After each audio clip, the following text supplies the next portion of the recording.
Sadhguru,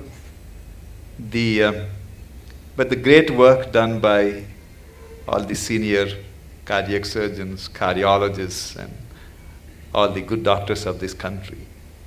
Heart care has attained it has got a lot of confidence from the people. It's very interesting, Sadhguru.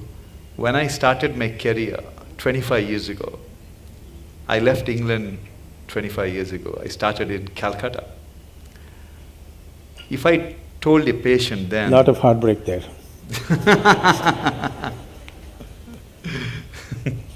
If I told a patient then that he needed an operation, it required more than an hour of convincing him for an operation.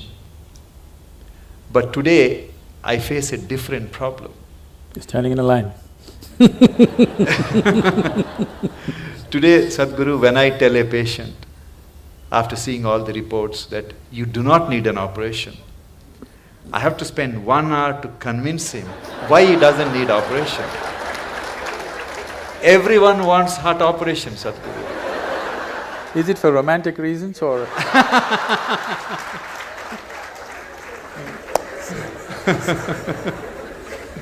How do we convince people that fixing the heart is not like, something wrong with your house, you get a plumber, he will fix it, or something wrong with the car, you change the parts. It is something different. We are not the magicians, or we are not the gods, and the nature is the best healer. And cardiac surgery is only a 50-year-old phenomena. People have lived for… I think they have also realized it's a dumb pot. It's a big dilemma for all of us, Sadhguru. Today, people want something to be done on their body all the time. Yes. If not heart, many other parts of the body. Yes, as I said, probably in another 50 years, 50% of the population will be going through these surgeries, which is not health, which is medical industry, but not health. If health has to happen,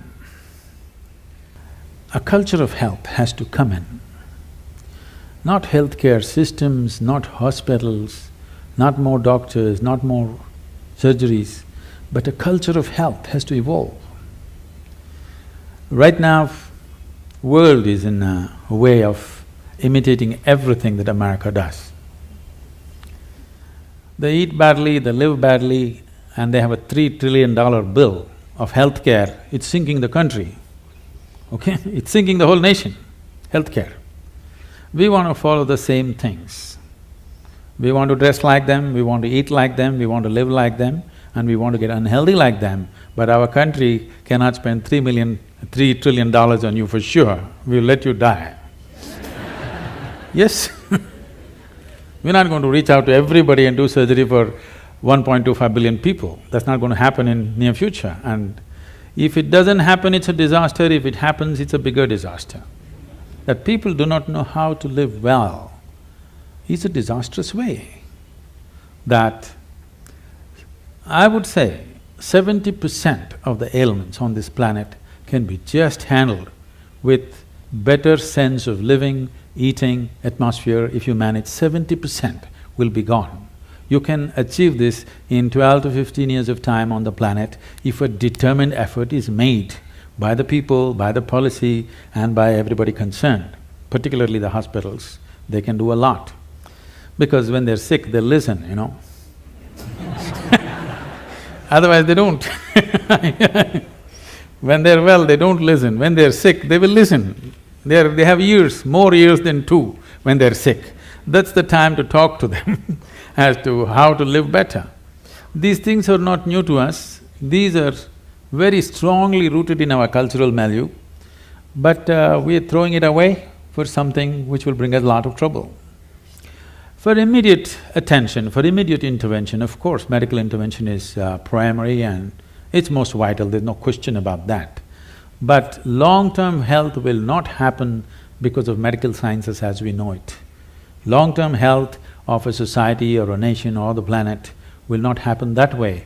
We have to bring a culture of health.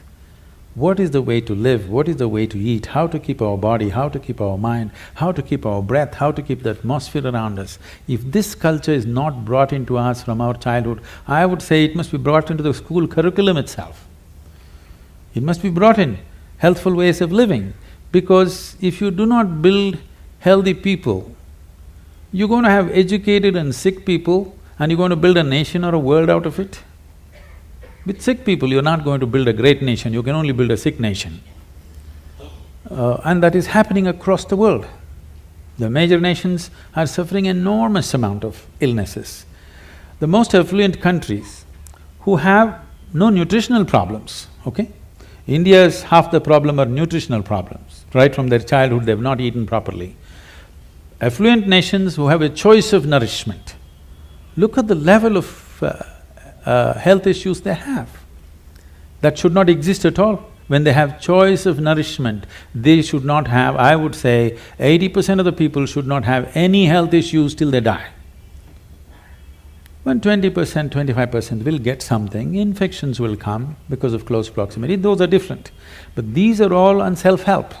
People are on self-help to create ailments for themselves. This can be 100% taken away if we establish a culture of health, for which I think not just medical professionals, people from various other areas have to work together to make this happen. I don't see any major synergy like that right now. Small efforts are happening here and there, but that's not enough. It's good, but it's not enough.